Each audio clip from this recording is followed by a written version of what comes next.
Взрыв в Москве, возможно, ликвидация главы ФСБ, устранение руководителя или большая подстава, прямое попадание в верхушку, дым, хаос и неясность. Что происходит? Полностью разобрались в ситуации, все детали расскажем вам.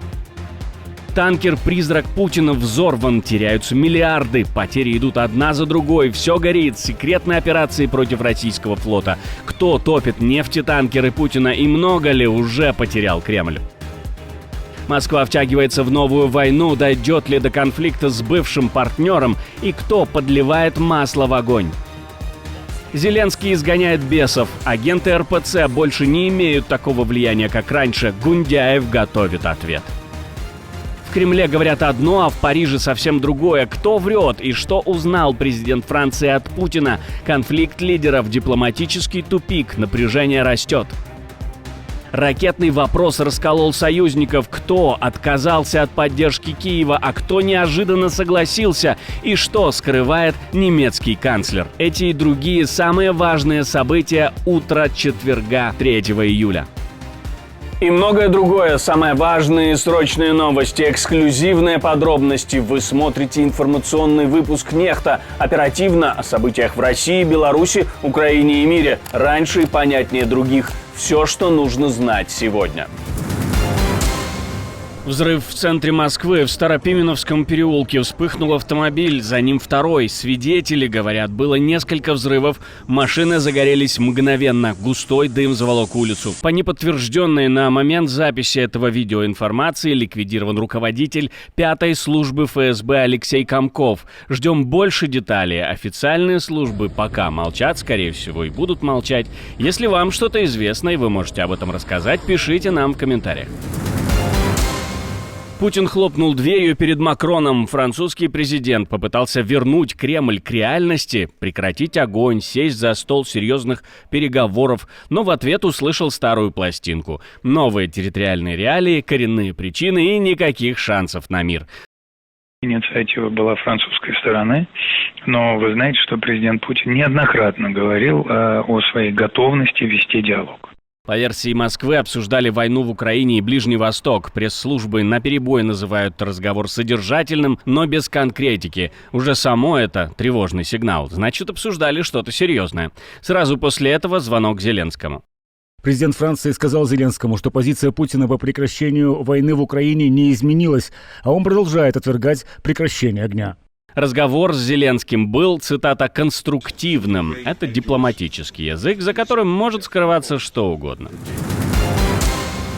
Но помощь пришла откуда не ждали, точнее уже устали ждать. Канцлер Германии не сказал окончательное «нет», но и «да» не прозвучало. В интервью немецкому изданию он заявил, что поставка крылатых ракет «Таурус» для Украины остается открытым вопросом, это только вариант. И сразу подчеркнул, Германия не станет стороной войны. Мерц объяснил, что система «Таурус» слишком сложна и требует минимум полгода на подготовку расчетов, пока украинцев даже не начали этому обучать. Цитирую далее канцлера Германии: «Я говорил об этом с Зеленским, обсуждал внутри коалиции, решения пока нет». Всегда было понятно, что если мы поставляем «Таурусы», то это оружие будут использовать не немецкие солдаты, а украинские. Кстати, то же самое и с другими крылатыми ракетами, которые поступают из Великобритании или из Франции. При этом канцлер напомнил о своем предыдущем решении. Теперь Берлин будет действовать тише. Что именно передают Украине, в публичном пространстве больше не будут сообщать. Пусть у Путина останется определенная неопределенность. Цитата Фридриха Мерца. Запад должен усилить давление на Лукашенко, а не ослаблять его, говорит Сергей Тихановский, который заплатил за свою свободу годами заключения. Оппозиционер уверен, давление нужно усиливать, а не торговаться, и его освобождение – это знак того, что Лукашенко готов выпускать на волю даже своих врагов. Отдельно он написал условия заключения. У всех серьезно повреждены там и внутренние органы, и застужены многие органы, и проблемы и с зубами, то есть как бы там не лечат зубы, и поэтому там вообще, в принципе, медицинская помощь не оказывается, там могут дать таблетку, если у тебя температура, там образно голова болит, такое могут что-то по мелочи, но Обследование, вот меня нужно было отправлять на обследование, потому что они не могут никакой диагноз поставить. Освобождение Сергея Тихановского, напомним, произошло 21 июня на фоне визита в Минск генерала Кита Келлога, спецпредставителя Трампа. И Тихановский недвусмысленно намекнул, именно Трамп способен одним словом добиться освобождения всех остальных политзаключенных в стране. Священники имеют чин, а священники РПЦ еще и звание. Президент Украины решил разобраться с одним из них. Владимир Зеленский подписал решение о прекращении украинского гражданства Ореста Березовского, более известного как митрополит Ануфрий, глава Украинской православной церкви Московского патриархата. Несмотря на полномасштабное вторжение, Березовский Ануфрий фактически продолжает поддерживать политику РПЦ и ее руководство, в частности, патриарха Кирилла Гундяева. Как выяснила СБУ, Ануфрий еще в 2002 году добровольно получил гражданство России, но украинским властям об этом решил не сообщать. При этом он продолжал пользоваться всеми правами гражданина Украины. Церковь, связанная с агрессором, не может больше прятаться за статус украинской. Наша команда существует благодаря вам. Поддержите ее, чтобы мы могли продолжать нашу работу. В мире бродят до 900 танкеров-призраков, старых ржавых судов без флага и страховки, которые тайно возят российскую, иранскую и северокорейскую нефть. Их владельцы скрыты, суда куплены через цепочки компаний-прокладок, а техосмотр – фикция. Европа давно знает об этом, но только сейчас начинает давить всерьез. Действие правительства – это прежде всего особенно тщательный мониторинг этого флота, который по оценкам состоит примерно из 900 судов, из которых около 10 ежедневно контролируются в Ла-Манше.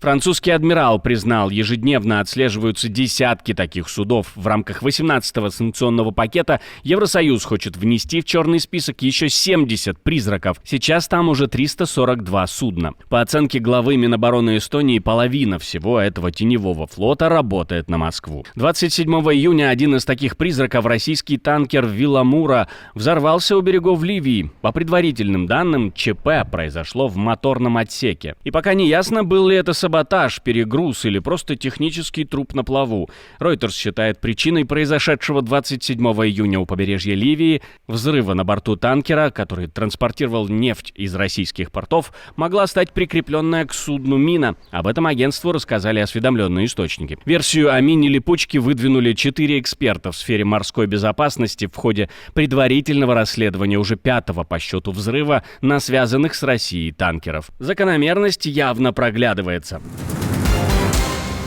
Громкое дело Пи Диди оправдан по тяжким обвинениям, но может сесть на 10 лет за сутенерство. 13 часов напряженных раздумий присяжных и взрыв в зале суда. Шон Диди Компс, культовая фигура американского шоу-бизнеса, с облегчением поднимает кулак в воздух. Его оправдали по самым жестким обвинениям. Заговор с целью рэкета и торговля людьми. Именно эти статьи могли похоронить его на десятки лет. 29 дней плотных допросов и показаний, 34 свидетеля, вызванных обвинением. И все это под прицелом медиа и общественности, жаждущей правды о падении одной из главных фигур американской музыки. Одной из ключевых свидетельниц стала Кассандра Кэсси Вентура, бывшая девушка Компса, с которой он прожил 11 лет. Ее слова не просто эмоциональное обвинение, а свидетельства, которые легли в основу дела. Прокуроры пытались доказать, что Кэсси была вовлечена в так называемые freak-offs – изощренные сексуальные вечеринки с участием наемных мужчин. Но главное, не по доброй воле, а под давлением, фактически подчиненная Компсу как кукловоду. Подобные мероприятия, по данным следствия, были частью системной практики, которую Компс якобы курировал и контролировал. Все это не просто громкие заголовки, реальный фундамент обвинений в сексуальной эксплуатации и организации преступной схемы. И хотя суд в итоге оправдал Диди по самому тяжелому пункту, показания бывшей возлюбленной сыграли важную роль в вынесении обвинительного вердикта по эпизодам, связанным с перевозкой женщин ради секс-услуг. Это тоже не игрушки, максимум 10 лет тюрьмы за каждый эпизод. И это уже не теория, это реальный срок, который судья может огласить в любой момент. Конфликт между Москвой и Баку выходит из-под контроля. После массовых задержаний азербайджанцев в Екатеринбурге и гибели двух из них с признаками пыток, Азербайджан возбудил уголовные дела и потребовал от России объяснений. И Россия объяснила. На это ответили в Кремле. Там считают, что масло в огонь подливает Украина. Ну а почему нет? Снова подлый коварный Киев. На этом фоне Зеленский звонит Алиеву и поддерживает Баку, обвиняет Россию в угрозах. Мы говорили с вами об этом в предыдущих выпусках Нехта Лайф. А вот кремлевский политолог Марков считает, что на горизонте видно окончание конфликта. Тональность СМИ Азербайджана резко изменилась сегодня. Она еще остается критической по отношению к России, но нет никакой резкости, нет оголтелости. Все намного спокойнее. Назад в СССР вернуть официальную цензуру предлагает советник Путина. Михаил Швыдкой, спецпредставитель Путина по культуре, публично предложил вернуть в Россию главлит, советское ведомство, которое вычищало книги, запрещало фильмы и держало культуру под тотальным контролем. Вполне возможно, меня мучает ностальгия, но в существовании цензурного ведомства была своя логика. Предварительная цензура защищала от карательной. Он уверяет, цензура якобы спасет творческую среду и избавит депутатов от бесконечных правок законов. То есть хочет сделать все просто. Если хочешь показать фильм, издать книгу или провести концерт, сначала пройди проверку у цензора. Отдельное спасибо, что смотрите, досматривайте до конца. И спасибо за доверие. Жду ваших развернутых комментариев, лайков и репостов. Это важно для того, чтобы нас с вами становилось больше. Прекрасного вам дня и продуктивного тоже. На этом все. До новых встреч и хороших вам новостей.